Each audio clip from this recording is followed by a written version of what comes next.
Bonjour à tous, j'espère que vous allez excellemment bien. Aujourd'hui, on se retrouve pour parler MotoGP, pour faire le débrief du Grand Prix de Saint-Marin. On va revenir sur tout ce qui s'est passé ce week-end du côté de Misano. Alors, je rappelle que Misano est en Italie, c'est toujours la particularité des Grands Prix de Saint-Marin. C'est que ça soit Imola ou Misano, ça se situe en Italie.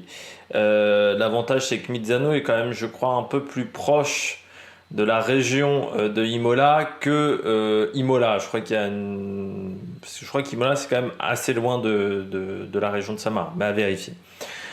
Une piste qui est souvent propose des bonnes courses. Il y a quand même une belle course, même si on a eu peu de dépassements, mais c'était quand même une sacrée bagarre. N'hésitez pas à vous abonner à la chaîne, à réagir dans les commentaires, à mettre un pouce bleu, à partager la vidéo sur les réseaux sociaux, notamment auprès de vos proches si vous pensez que ça peut les intéresser. Dans les commentaires, n'hésitez pas à me dire quel pilote vous a intéressé, quel pilote vous a déçu, ce que vous avez pensé du Grand Prix. Quand vous vous abonnez à la chaîne, vous pourrez ajouter la petite cloche, comme ça vous êtes au courant des dernières vidéos qui sortent sur la chaîne. Particularité également. Vous pouvez aller sur TikTok, comme ça vous avez une sorte de débrief express après les qualifs et après la course. Et puis normalement, quand j'ai le temps de voir la course en direct. Et puis vous pouvez aller sur Spotify avec EPS 2.0, le podcast. Les 2 premiers épisodes libres de droit. Il y aura ensuite quelques épisodes qui seront libres d'accès, plutôt que libres de droit. Et sinon, c'est un abonnement à 3,99 €. Ça permet aussi de soutenir la chaîne. Grand Prix de Saint-Marin, une piste de Misano qui est une piste que j'affectionne en moto. Je trouve que c'est une piste qui ne laisse jamais de temps de repos. C'est une piste qui est assez physique, avec notamment des gros freinages, mais aussi toute cette portion avec la remontée là, et tout cet enchaînement de virages très rapides là, sur la droite, de petites cassures. C'est très très compliqué. Il y a des freinages vraiment dans les jeux de moto où vous pouvez vous creusez la tête pendant des plombes pour savoir comment freiner rapidement et correctement. Trouver la bonne trajectoire aussi. Je trouve que c'est une piste qui est très technique et malgré le fait que ça soit une piste moderne, que vous ayez des grands dégagements, qui souvent est le type de piste que je n'apprécie pas. Je préfère les pistes old school, vieille école, parce qu'on peut le dire en français aussi. Eh bien, j'aime bien cette piste de Misano. Je trouve que vraiment c'est une piste qui est atypique dans la saison MotoGP et je trouve qu'elle ne ressemble pas à une autre piste. C'est pas une piste habituelle. C'est un peu comme le Sachsenring aussi que j'apprécie énormément parce que je trouve que ça apporte beaucoup de diversité à la saison de MotoGP et vraiment ces cassures rendent la course très compliquée et souvent on a des bonnes courses et je trouve qu'on a eu une bonne course.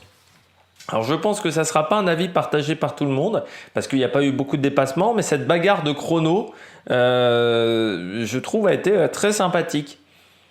On commence avec le départ de Rémi Gardner, départ qui est maintenant officiel. Hein. Rémi Gardner, de toute façon, le divorce est acté avec KTM et Rémi Gardner. Autant Raoul Fernandez devrait rebondir, autant pour Rémi Gardner. En MotoGP, ça semble compliqué. Est-ce qu'il va redescendre en Moto2 ou est-ce qu'il va aller du côté du Superbike? Il mériterait d'aller du côté du Superbike. Rémi Gardner, je trouve qu'on lui a pas laissé beaucoup de temps en fait en MotoGP. C'est pas un futur champion du monde. En MotoGP, je ne pense pas à Rémi Gardner parce qu'il a mis quand même pas mal de temps à être performant en Moto2. Mais c'était quand même pas un mauvais pilote. Je trouve qu'il avait quand même pas mal progressé. Et c'est là où on voit tout le problème de cette saison 2022 avec le départ de Suzuki. C'est qu'on s'est retrouvé à avoir beaucoup de pilotes sur le carreau à la recherche d'une équipe. Et c'est vrai que Rémi Gardner, avec son peu d'expérience, mais il s'est retrouvé complètement bloqué. Après, il pourra se dire que c'est pas le seul pilote qui se retrouve bloqué après avoir été bon en Moto2. Tom Luthi en MotoGP, il n'a jamais pu exprimer son talent. La seule saison qu'il a fait en MotoGP, Tom Luthi, il a fait 0 points, je crois, ou quelques points seulement. Enfin, vraiment, ça a été un échec monumental. Et ça a été compliqué pour Rémi Gardner. Et puis, je pense que ça a été une erreur aussi de mettre 2 pilotes inexpérimentés chez Tech 3. Bon, c'est pas la première fois qu'ils font cette erreur-là. Mais ça marche quand même que très rarement, ce genre de choses. Parce que vous avez 2 pilotes qui n'ont aucun point de repère, qui ne savent pas où aller, avec une moto qui n'est pas très performante cette année, la KTM. Et c'est sûr que c'était parti pour l'échec, mais on leur a pas laissé de temps parce que quasiment dès le premier Grand Prix, on disait qu'ils qu'ils auraient quasiment qu'une saison pour faire leur preuve et 2 ou 3 mois pour faire leur preuve et qu'à la fin de l'année ils seraient virés s'ils étaient pas bons. Donc je trouve qu'il n'a pas été vraiment beaucoup plus décevant que Raúl Fernandez. Je trouve que les deux font une saison compliquée et donc je trouve ça décevant. Je trouve que on devrait lui laisser sa chance. Alors j'espère en Superbike. En MotoGP, je pense que ça sera compliqué, mais en Superbike, on verra ce que ça vaut. Rémi Gardner, après, est-ce qu'il y aura des bonnes motos en Superbike? Ça, c'est aussi la question qu'on peut se poser, mais il est tombé la mauvaise année, je pense, Rémi Gardner. Retraite également pour Andrea Dovizioso. On ne peut pas dire que sa dernière année et demie avec Yamaha sera retentissante.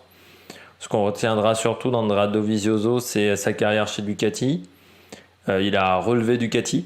Quand il était chez Ducati, il a commencé. Il y avait Karl Crutchlow. Ducati était aux abonnés absents après la période Rossi. Il a réussi à relancer Ducati.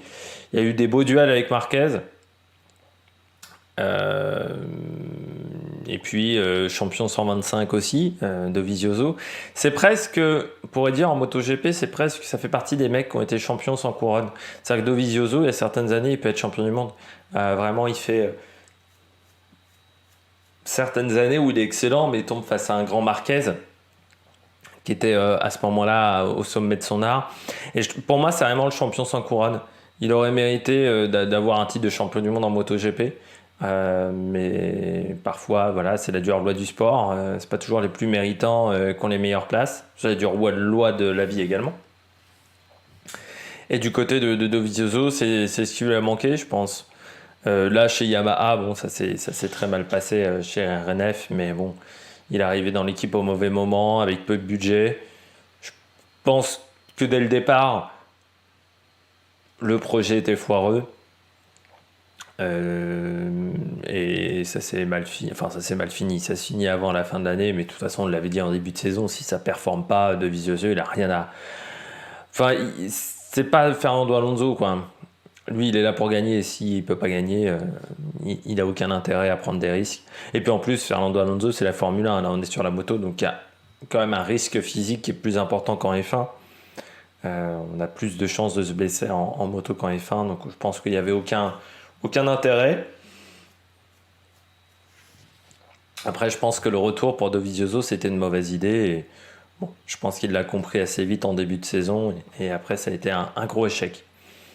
C'est dommage, parce que voilà, encore une fois, c'est un pilote qui a été performant en 125, qui a été présent aussi en 250.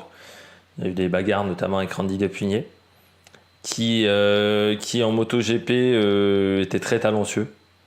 Mais qui s'est retrouvé à être bloqué chez Honda. Parce que l'année où il est chez Honda a 3 motos et il se retrouve à ne pas être pris par rapport à Pedrosa et Casey Stoner. Et puis après, il a bien réussi à rebondir chez Ducati. Il avait fait également des belles perfs chez Tech 3. Mais derrière, ça a été plus compliqué chez RNF.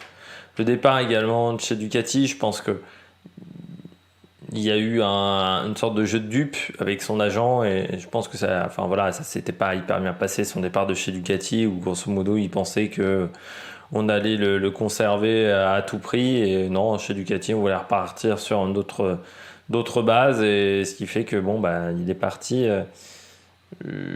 sans forcément comprendre ce qui se passait où il s'est retrouvé sans guidon en MotoGP et voilà, sans vraiment comprendre la situation. Et en 2021, ça a été compliqué. Les 6 mois de 2021, il n'est pas très performant. Et pareil pour ces 6-7 mois en 2022.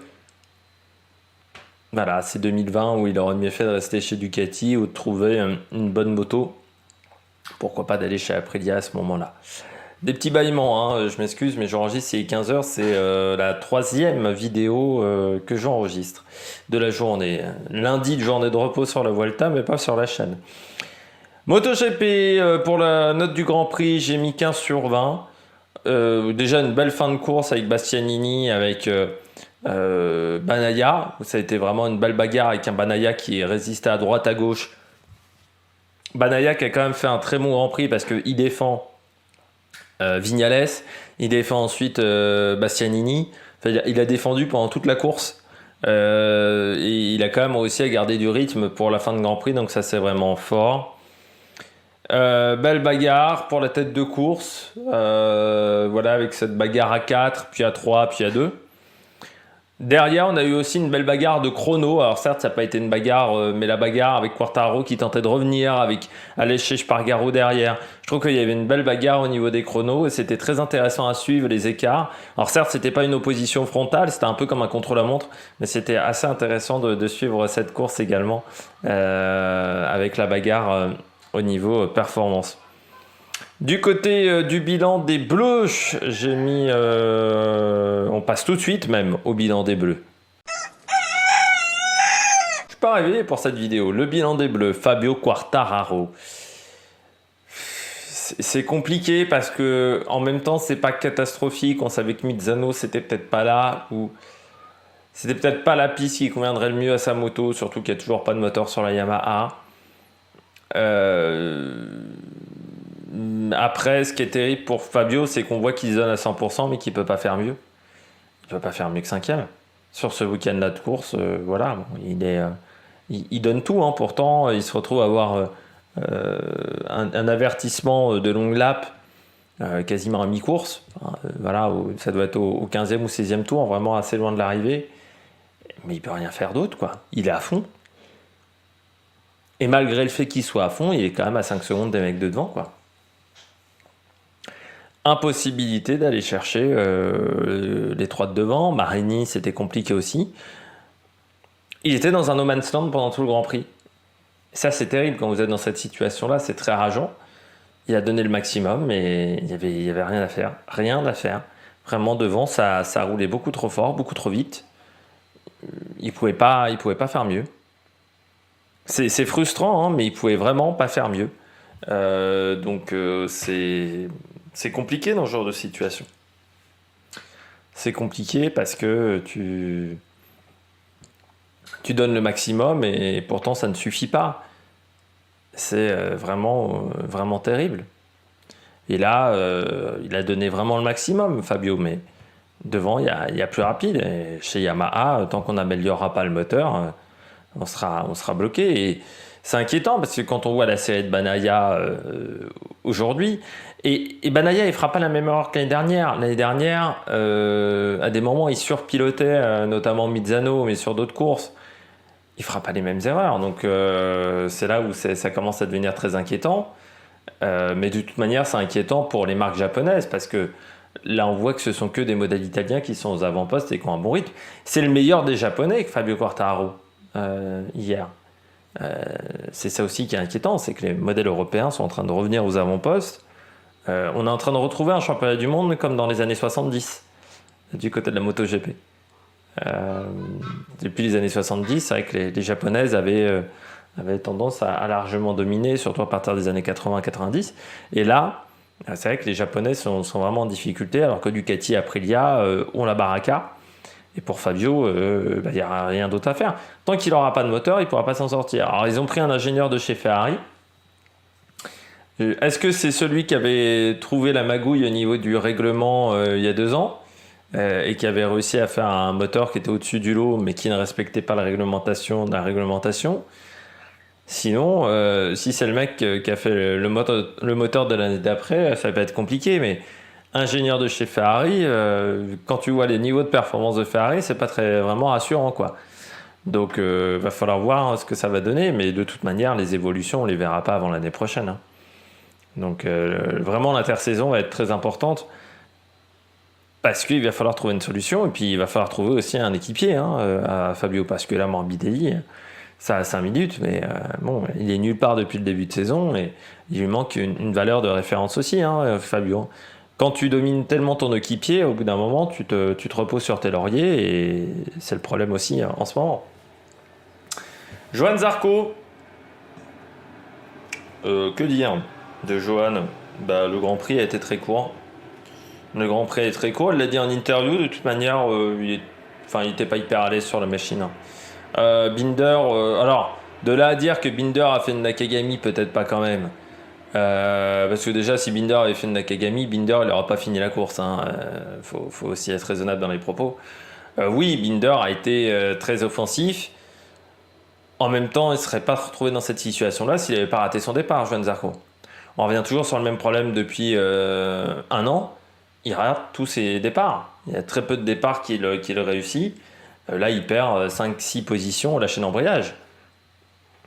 Foncièrement, tant qu'il ne fera pas des bons départs, il se retrouvera à être en difficulté parce que ça veut dire qu'il faut faire des premiers tours de malade, prendre beaucoup de risques.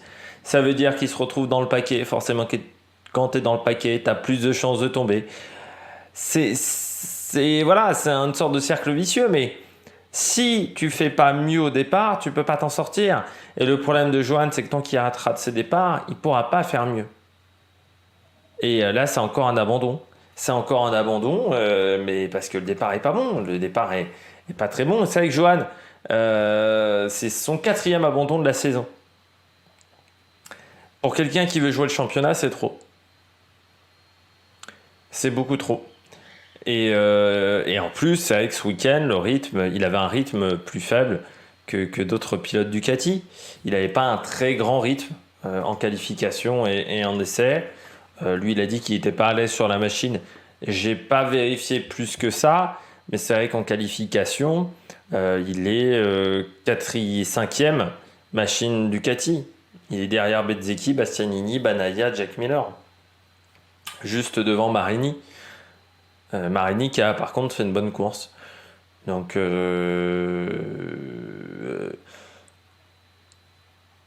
c'est frustrant parce que Johan, donc, on sait le potentiel, on sait que c'est quand même un double champion du monde Moto 2. On se dit qu'il y a quand même un moment, il y a un truc quoi. Comment ce mec-là qui domine en Moto 2 n'arrive pas à être plus régulier, plus constant en MotoGP, n'arrive pas à gagner des courses en MotoGP. C'est ça qui me perturbe même presque parce que ce mec-là, normalement, il devrait être en MotoGP performant, il devrait jouer les 2-3 premières places du championnat, sauf qu'il est désormais à 100 points de la tête. Et ça, c'est frustrant, quoi. Même en tant que suiveur, c'est frustrant. C'est frustrant. Et là, l'abandon fait mal. Fait mal parce qu'en plus, Pramac, c'est pas comme si Martin avait fait une bonne course. Donc, c'est pas un très bon week-end. Bon, il faudra voir du côté du Grand Prix d'Aragon. C'est pas forcément sa piste favorite, Aragon.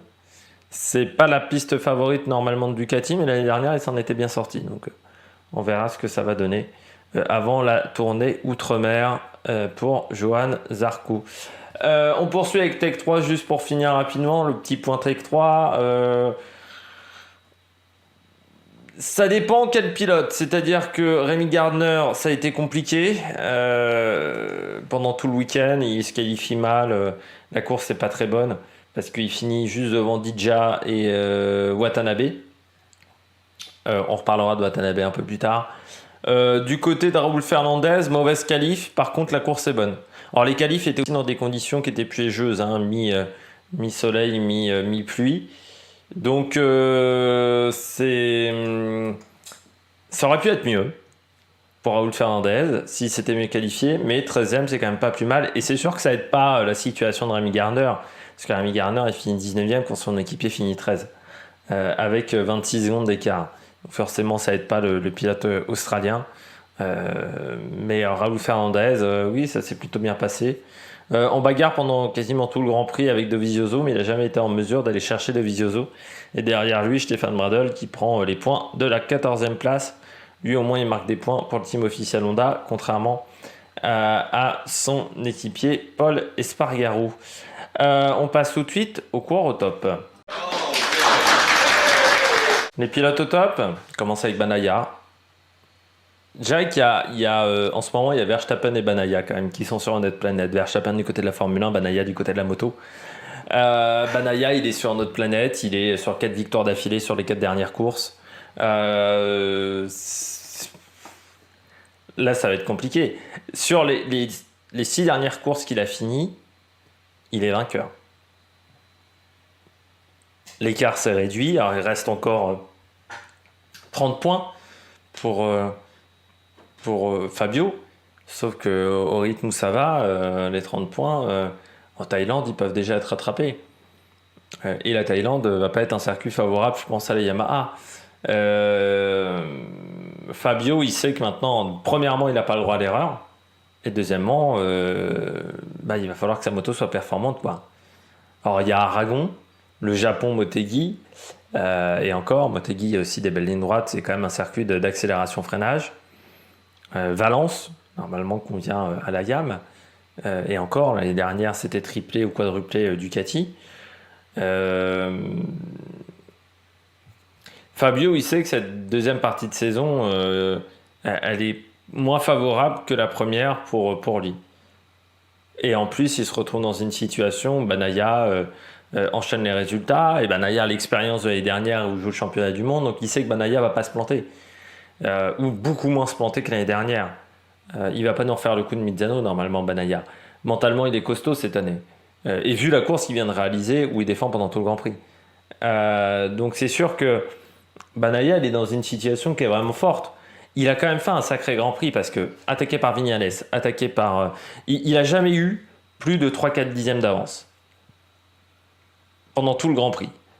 Il profite de la chute de Miller, mais est-ce que Miller aurait tenu toute la course? Pas sûr, mais il a été pendant tout le Grand Prix sous pression. Et faire 27 tours sous pression, et puis avec Viñales et Bastiani, il a été offensif sur la fin de course. C'est quelque chose de compliqué à gérer, surtout quand tu sais que c'est ton futur équipier, Bastiani, et il gagne la course. Et 6 victoires d'affilée, 4 victoires d'affilée et 6 victoires cette saison en tout. C'est fou parce que chez Ducati, quand on voit le début de saison, on se disait début de saison laborieux, il n'y a que Johann Zarco qui arrive à faire marcher cette Ducati. Quand on voit maintenant où ils sont en termes de performance, tu te dis c'est quand même impressionnant. Autant il y a des eux, ils n'ont pas été très réguliers sur l'année. Bagnaia, il a déjà 4 abandons. Mais là, en ce moment, il est au-dessus. C'est-à-dire que les Ducati sont au-dessus pour le moment.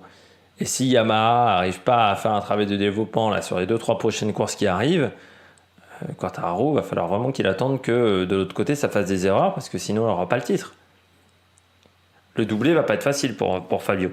Mais parce qu'il faut une vraie moto. Et là, son problème, c'est que pour le moment, il n'a pas de moteur.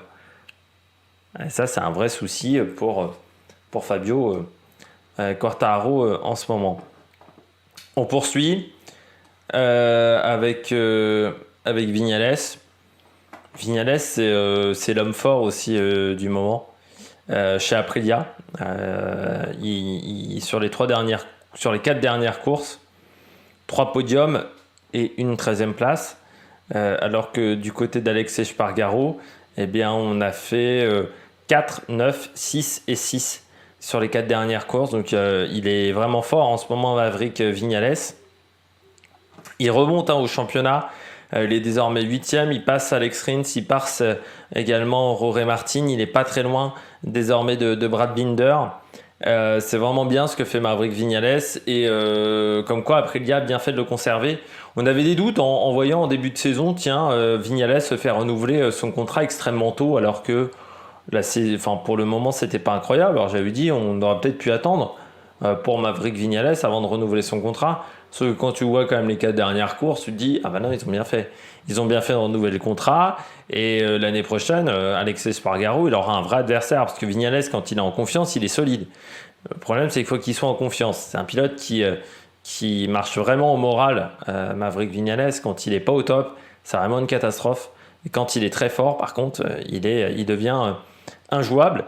Et là, sur cette piste-là, pourtant, je pense que l'Aprilia était pas la meilleure, était pas au niveau de la Ducati. Mais il a tenté des choses. Il a été très entreprenant. Quand tu vois les trajectoires qu'il prend sur certains virages, tu te dis qu'il faut être en confiance avec la machine parce qu'il passe vraiment dans des portions sales. Il passe loin de la corde, notamment avant la ligne droite où il y a toutes les cassures, et sur la droite. Et là, il a été très très fort à ce moment-là. Il fait vraiment, pour le moment, une deuxième partie de saison qui est vraiment très intéressante. L'été porte conseil. Ça marche bien. pour Maverick et vraiment ça se passe très très bien en ce moment pour le pilote espagnol. On va voir désormais Aragon qui sera le prochain Grand Prix, mais il peut être performant en Aragon parce que c'est une piste qu'il doit connaître en Espagne. Donc vraiment ça peut être bien, ça sera dans 15 jours le Grand Prix d'Aragon. Ça sera du 16 au 18 septembre. Ça sera juste avant le départ au Japon.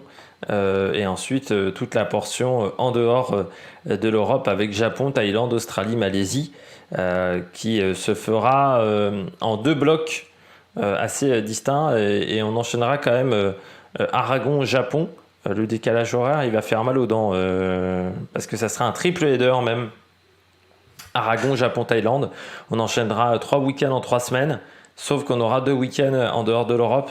Donc ça peut être difficile à gérer pour les équipes techniques. Et puis ensuite, on aura une pause d'une quinzaine de jours avant de rejoindre l'Australie. La Malaisie, ça sera la semaine après l'Australie. Et puis le dernier Grand Prix qui sera du côté de Valence. Du 4 au 6 novembre, parce que je rappelle qu'en MotoGP, on finit la saison tôt. Déjà parce que vous avez des tests juste après les courses à Jerez. Et qu'ensuite, c'est très compliqué de rouler... tard dans l'hiver, tard dans l'année, parce que vous avez les problèmes que les warm-up sont très tôt, les séances de L3 sont très tôt, et normalement à Valence c'est même très compliqué les séances de L3 et les séances de warm-up, notamment pour les Moto 3 et les Moto 2. On poursuit avec Bastianini. Il a été agressif, ça c'est clair et net. Pendant le Grand Prix, ça lui a même été reproché par son équipe. Il a été agressif. Bon. Mais quand tu es agressif et que tu tiens la route, moi ça me pose pas de problème. Quand tu es agressif et que tu finis deuxième du Grand Prix, ça me pose pas de problème. En fait, ce qu'il faut se dire quand même au bout d'un moment, c'est que pour gagner en MotoGP, si tu prends pas de risque, quand même, il faut avoir une bonne machine. Alors dans ce cas-là, à machine équivalente face à Pecco Bagnaia, avec un Pecco Bagnaia qui est on fire en ce moment, forcément qu'il devait prendre des risques. Mais de toute manière, Bastianini, pour le championnat, il commence à être loin. Gresini, ils ont du mal aussi à battre Pramac pour le team indépendant. Donc, c'est un avantage. C'est un avantage aujourd'hui pour lui. Et très clairement pour moi, aujourd'hui, Bastianini, c'est un très bon pilote. Et pour prendre ces risques-là, il faut être à l'aise sur la machine. Ça montre qu'il est à l'aise sur sa moto. C'est quand même un pilote qui, je trouve, confirme par rapport à la saison dernière tout ce qu'on avait vu qui a été intéressant. C'est même un très bon choix, je pense, que Ducati le recrute parce que pour moi, Jorge Martin est trop inconstant. Alors, Bastianini est aussi inconstant, mais Jorge Martin, c'est encore un niveau au-dessus. C'est ça passe ou ça casse, Jorge Martin. Et surtout, je trouve qu'en ce moment, Bastianini, il marche mieux avec la machine. Il fait vraiment du bon job. Bagnaia va devoir se méfier parce que Bastianini, en plus, il fait du bon travail technique chez Gresini. C'est vraiment bien pour le moment. Et de toute manière, Bastianini, encore une fois, il est, je dirais, pas loin de 70 points maintenant de la tête du championnat du monde. Donc, il joue plus vraiment le championnat. Maintenant, à lui de prendre des risques. À lui de tenter d'aller chercher des victoires. C'est pas la même situation que Bagnaia. Donc pour moi, il doit prendre des risques, Bastianini. Et puis c'est en prenant des risques qu'il prendra de l'expérience aussi, qu'il saura où il est la limite. Pour moi, il a pas pris beaucoup plus de risques en plus que ce qu'il faisait l'année dernière chez Avintia. Donc, chez Sky VR46 Avintia. Donc je trouve que en ce moment, il fait vraiment du bon boulot, Bastianini. Enfin, il fait une bonne saison. C'est une bonne saison de confirmation. C'est-à-dire, on a vu qu'il était capable de faire des bonnes choses en MotoGP, et là, il confirme. Donc voilà, moi je vois qu'il n'y a pas besoin de se plaindre. En fait, je trouve que c'est plutôt bien ce que fait notre ami Enea Bastianini. Et j'espère qu'il va continuer comme ça. Je passe tout de suite au bonnet d'âne. 3 bonnets d'âne, 4 bonnets d'âne même. Je commence avec Jack Miller.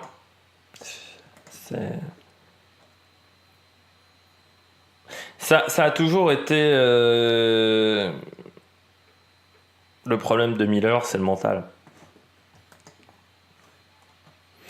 Quand même, normalement, l'année dernière, c'est lui qui aurait dû être le meneur de l'équipe, Miller. Quand on va résumer un petit peu ce qui s'est quand même passé l'année dernière. Miller arrive en chef de file, normalement, de l'équipe Ducati.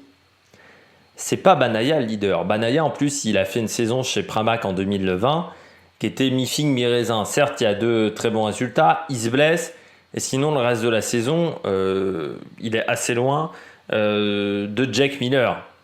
Et la première année, sa première saison en MotoGP n'était pas excellente pour Pecco Banaya. Normalement, en 2021, quand ils sont l'un face à l'autre chez Ducati, c'est Jack Miller qui va être le leader. Et en fait, on s'est aperçu très vite qu'il n'était pas leader. Pourquoi, à la fin de l'année, Miller va se retrouver chez KTM? Parce qu'il n'a pas réussi à prendre ce statut de leader. Parce qu'il n'a pas réussi à être constant dans les résultats. Il n'a pas réussi à être performant dans les résultats. Qu'il a continué à commettre trop d'erreurs. Miller, par saison, c'est toujours au moins 3 ou 4 abandons. Et là, il en a trop fait. Mais pourquoi il en a trop fait? Parce qu'il est sous pression, parce qu'il veut montrer qu'il est le meilleur, parce qu'il veut prouver également à KTM que c'est un très bon pilote, malgré le contrat qui a été signé, parce qu'il veut quitter Ducati avec au moins une victoire, avec une victoire importante cette saison, et qu'à domicile, ça l'aurait fait. Là, ça aurait eu de la gueule. Mais Jack Miller, aujourd'hui, il fait trop d'erreurs. Jack Miller, c'est 2 abandons depuis le début de saison et une 18e place. Il y a eu également 2 14e places et une 15e place. Ça a manqué cruellement de régularité, mais encore une fois, normalement, Jack Miller, c'est 3 à 4 abandons par saison. Il n'a jamais fait mieux que 3-4 au niveau du championnat du monde, mais c'est aussi qu'il y a une raison. C'est un pilote qui est trop fouilleux. Et je pense qu'aujourd'hui, je pense même que pour KTM, c'est peut-être pas forcément le bon choix. C'est un pilote qui prend beaucoup de risques, Jack Miller. Et là, je pense que ça a été une erreur. Bon, voilà. Et il a tout tenté. En plus, c'est con parce qu'il prend un bon départ et bam, il tombe comme une merde au bout de 2 tours de course. Enfin, c'est terrible. Mais je pense que c'est un problème mental au bout d'un moment.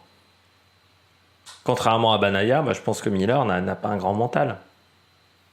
Et qu'au bout d'un moment, si t'es pas fort mentalement en moto, c'est compliqué parce que en moto, il y a un engagement physique qui est important. Si dans ta tête c'est pas nickel, tu peux pas être bien. Et Jack Miller, je suis pas sûr que c'est le mec qui utilise un préparateur mental sur les week-ends pour le préparer au maximum, à maximiser son niveau de performance. Pourtant, je pense que c'est quelque chose qu'il devrait faire. Alors, il va aller du côté de chez KTM l'année prochaine, on verra ce que ça donne. Mais j'ai peur que l'association. Alors, on peut avoir les 2 solutions. Soit Miller et KTM, ça marche superbement bien. Soit pour moi, c'est un échec. Et à partir de ce moment-là, peut-être que KTM comprendra que le vrai leader, c'est Binder. Et que ça sert à rien de lui mettre un mec dans les pieds. Ça va pas être simple en plus pour Miller parce qu'il sera quand même dans une équipe qui est aujourd'hui dominée par Brad Binder.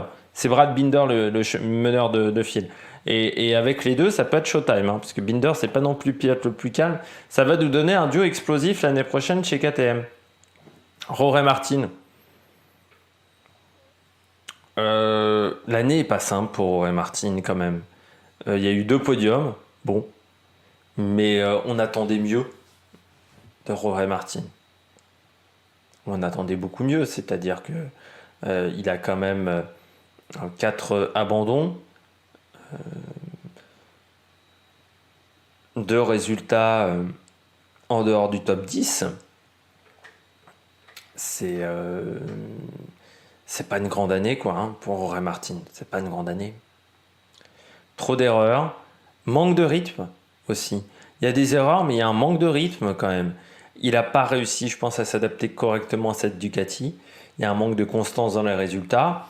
Et il n'aura pas la place chez Ducati l'année prochaine. Lui, il va dire c'est parce que ils ont voulu avoir un duo 100% italien. Mais l'année dernière, il devait remporter le championnat des débutants et ça joue quand même à la dernière course, ce championnat. Parce que vous avez Bastianini qui fait une grande saison. Or, normalement, Bastianini n'avait pas une très bonne moto.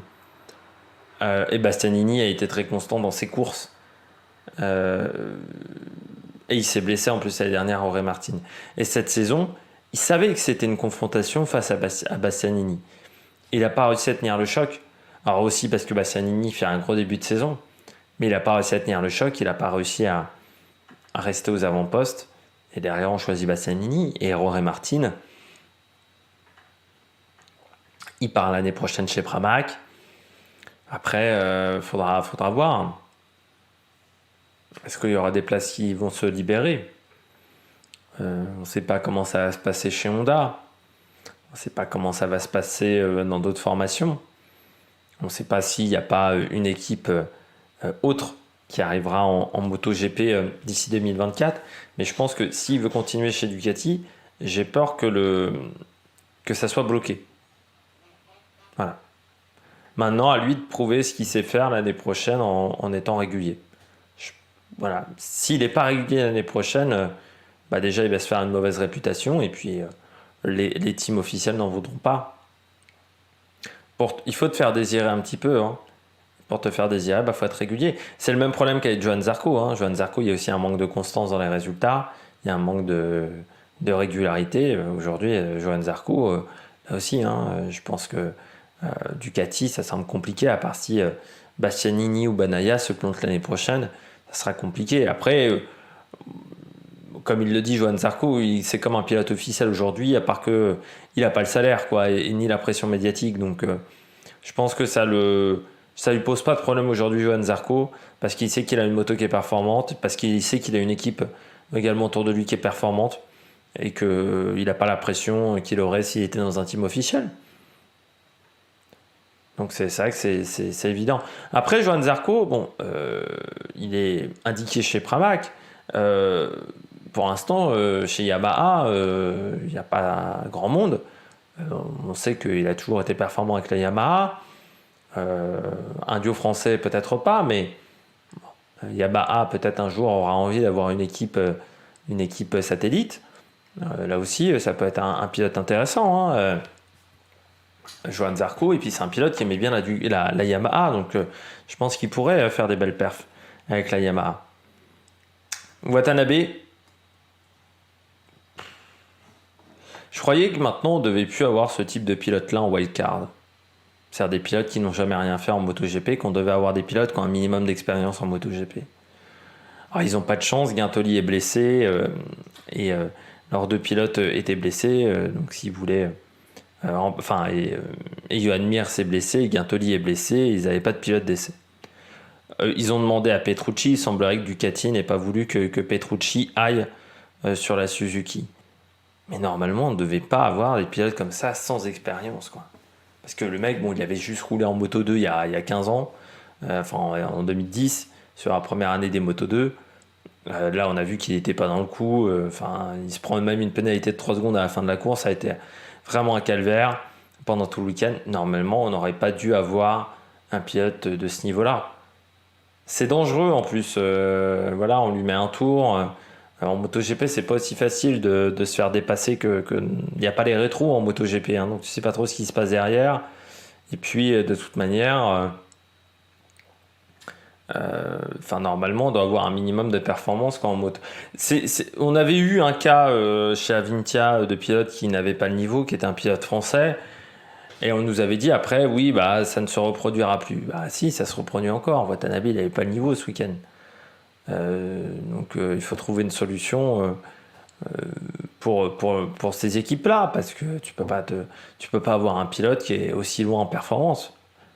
On a déjà parfois des pilotes d'essai qui sont pas très rapides. Là, c'était dur, quoi. Ce week-end, Watanabe, il était pas dans le coup. Moi, j'aimerais qu'on ait un minimum de critères. Quand t'as pas roulé depuis 10 ans dans la catégorie moto, moi, ça me pose un petit problème que tu te retrouves en MotoGP, quoi. Ou dans ce cas-là, sinon, il fallait prendre un débutant qui venait de la moto 2. Ça aurait presque été plus intéressant.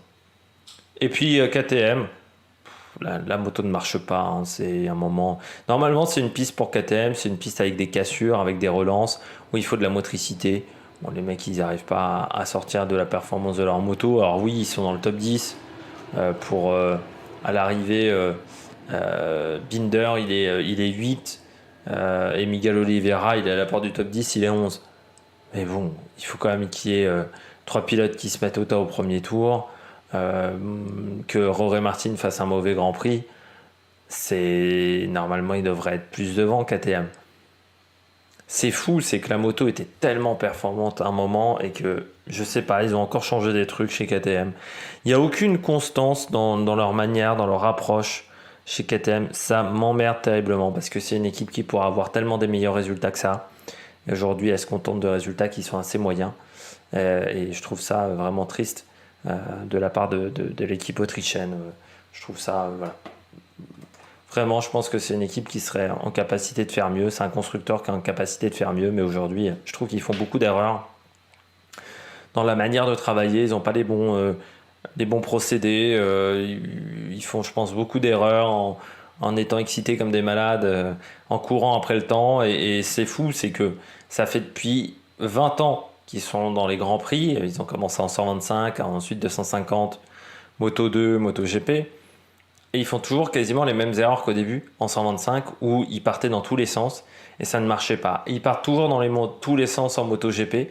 Ils mettent énormément de moyens pour au final des résultats qui sont moyens. Je trouve ça dommageable. On passe aux différents classements. On commence par le classement pilote. Fabio Quartararo en tête avec 211 points devant Bagnaia, donc 30 points d'écart. Alex Espargaro qui est à 33 points. On retrouve ensuite Enea Bastianini, Johan Zarco, Jack Miller, Brad Binder, Maverick Viñales et Alex Rins qui sont en égalité avec 101 points, 94 points pour Jorge Martin, 90 pour Miguel Oliveira. Premier débutant Marco Bezzecchi toujours 14e, Di Giannantonio deuxième meilleur débutant 20e et on retrouve Darren Binder, Rémi Gardner et Raúl Fernandez. C'est quand même pas une grande année pour les débutants, à part Bezzecchi, les autres sont quand même, je trouve, en très grosse difficulté, notamment Di Giannantonio. Je m'attendais à un peu mieux du pilote italien. Je penserais qu'il s'en sortirait un peu mieux. Du côté du classement constructeur, c'est Ducati qui mène assez largement avec 110 points d'avance sur Yamaha. On retrouve ensuite Aprilia, toujours 10 points d'écart entre Yamaha et Aprilia. Le match est serré. Ensuite KTM qui est proche de Suzuki. Là aussi, il y a une belle bagarre pour la 4e place. Et puis Honda qui est largué. Et puis du côté du classement par équipe, Ducati en tête avec 25 points d'avance sur Aprilia. On retrouve ensuite Yamaha, Pramac, toujours premier team indépendant, devant KTM, Suzuki, Gresini. 7e, donc vous voyez, encore un écart important entre Gresini et Pramac pour le titre des indépendants. Et puis on voit ensuite l'AVR 46, Honda avec seulement 104 points, c'est quand même vraiment la catastrophe. LCR avec seulement 81 points et Wii U RNF 25 points et Tech 3 qui est 12e. Et vous avez tous les classements dans la description de la vidéo. Prochain week-end de course, ça sera du côté de Aragon, ça sera dans 15 jours, donc on fera le débrief certainement le lundi ou le mardi. Il y aura également les débriefs sur TikTok. D'ici là, n'hésitez pas à vous abonner à la chaîne, à réagir dans les commentaires, à mettre un pouce bleu, à partager la vidéo sur les réseaux sociaux, notamment auprès de vos proches. Et puis nous, on se retrouve pour de nouvelles aventures sur l'Amérique Production. Ciao, ciao!